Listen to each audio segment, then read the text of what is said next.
kita berharap punya istri yang cantik? Saya belum jawab.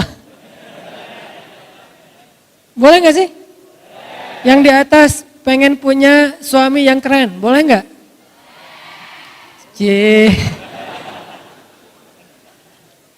Boleh share akun Instagramnya ke belakang? Diedit dulu tapi postingannya. Yang warnanya gelap diterangin ya. Kenapa boleh? Padahal di dalam ayat ini Allah mengatakan zuyyina linnas hubbus syahawati minan nisa. Dijadikan terasa indah di pandangan manusia itu syahawati minan nisa. Syahwat itu bukan cuma cinta ya. Di sini bahasanya terjemahannya halus. Syahwat itu kebutuhan biologis. Sehingga ada yang ngomong gini nih, sering ada di komen, ada di statement di sosmed tuh gini. Nikah mah jangan karena hawa nafsu, tapi karena Allah. Sehingga kalau ada yang nanya ke saya, Ustadz tuh nikah nafsu gak sih? Nafsu saya bilang. Kalau gak nafsu gimana caranya? Wah Ustadz gak benar, berarti nikahnya gak ikhlas karena nafsu.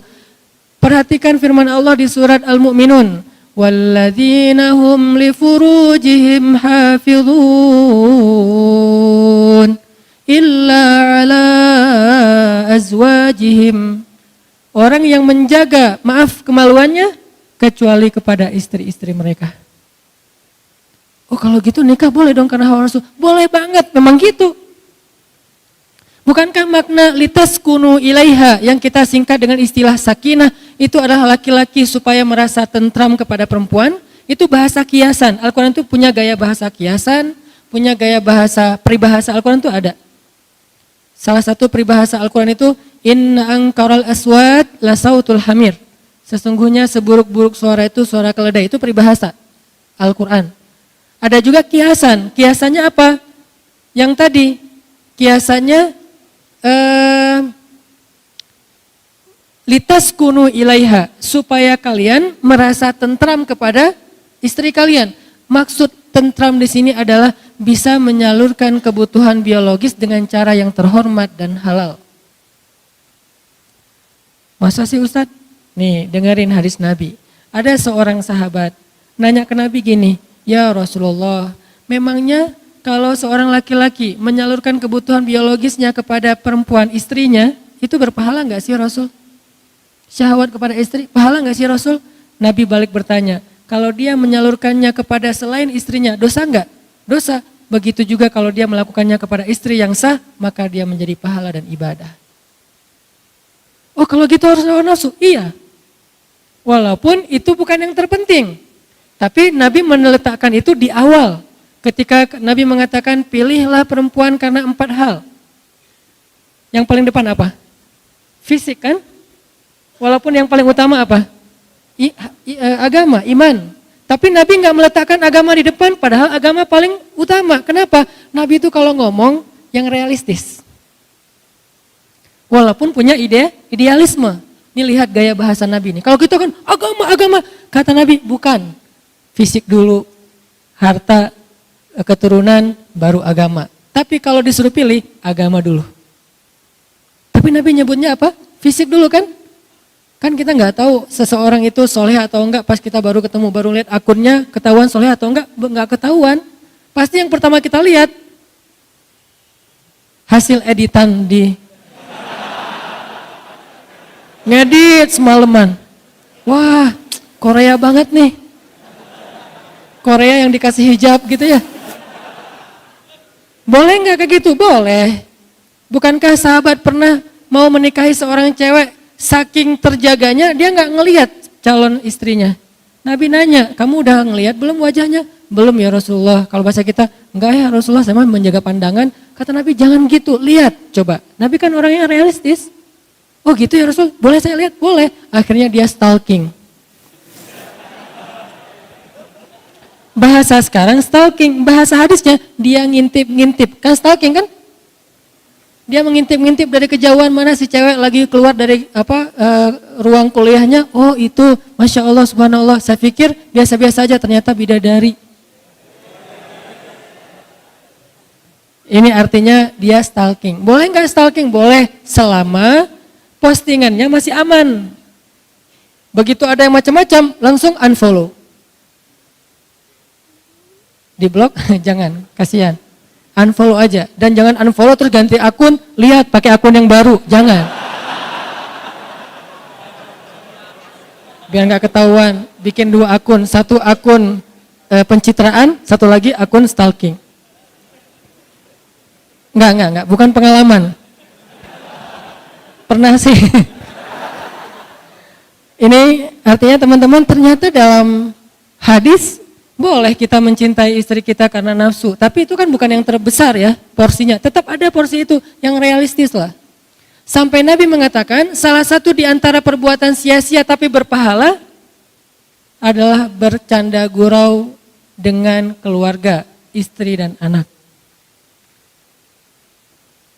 Nanti kita akan bahas tentang kata Nabi itu, kullu syai'in laisa lahu min dzikrillah fahuwa lahun. Segala sesuatu yang enggak ada unsur zikir di dalamnya itu sia-sia. Illa arba'u khisal, kecuali 4 perkara. 4 perkara ini enggak ada zikir, enggak apa-apa. 4 perkara ini cuman main-main doang, enggak apa-apa. 4 perkara ini senda gurau, enggak apa-apa. 4 perkara ini kata orang cuman sia-sia, enggak apa-apa, malah berpahala.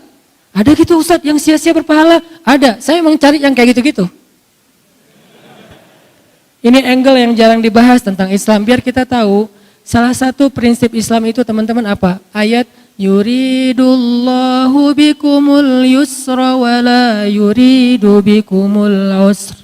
Ma anzalna alaikal qur'ana litashqa. Itu prinsip Islam. Allah pengen memudahkan kalian, Allah tuh gak pengen nyusahin kalian. Di surat Toha, tidaklah kami menurunkan Al-Quran untuk hanya ngebebanin kamu Muhammad. Enggak, Al-Quran itu tidak diturunkan sebagai beban. Syariat itu bukan sesuatu yang ribet. Justru Islam itu yusr, kemudahan. Salah satu bukti bahwa Islam itu mudah, nikah.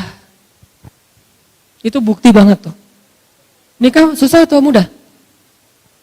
Mudah. Yang mempersulit nikah itu calon mertua berkumis tebal. Kalau syariat Allah mah gampang nikah itu, coba bayangin, cuman akad doang kan. Saya terima nikah fulanah binti fulan dengan mahar sekian-sekian.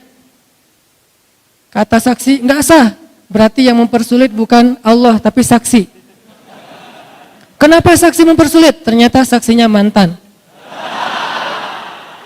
Hati-hati cari saksi ya.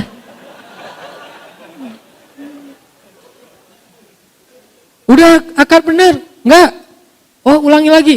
Sah saksi? Belum. Seharian gak bakalan sah kalau saksinya adalah M bintang-bintang. Cari saksi itu yang netral. Yang udah move on. Ustadz, insya Allah ya.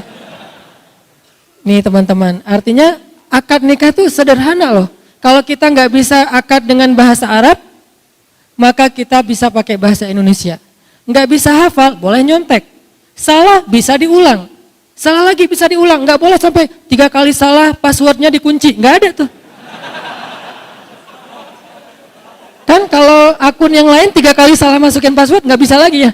Kita harus detect lagi tanggal lahir, nama ibu, permainan yang disukai waktu kecil, segala macam. Kalau lupa gimana? Itu sulitnya birokrasi manusia. Kalau Allah mah asik-asik aja. Salah, ya udah nggak apa-apa, ulang. Seharian diulang, Allah tungguin. Begitu benar sekali, sah, Allah bahagia. Malaikat bahagia, ngedoain kita tuh malaikat tuh. Sebetulnya nikah itu sederhana, cuman kayak gitu doang, mengubah status orang yang tadinya sentuhan aja nggak boleh, sekarang sentuhan jadi berpahala. Tadi saling ngelihat tuh nggak boleh, sekarang ngelihat berpahala. Salah satu hobi saya di rumah tuh lihat-lihatan. Maaf ya. Saya tuh kalau di rumah gini aja. Masya Allah. Tuh, wah, saya di rumah alhamdulillah ya. Jarang sholat sunnah kecuali sholat sunnah yang muqayyad. Kalau mutlak itu jarang. Sholat sunnah mutlak itu kan bebas ya kapan aja ya. Itu jarang. Karena diganti dengan memandang wajah istri.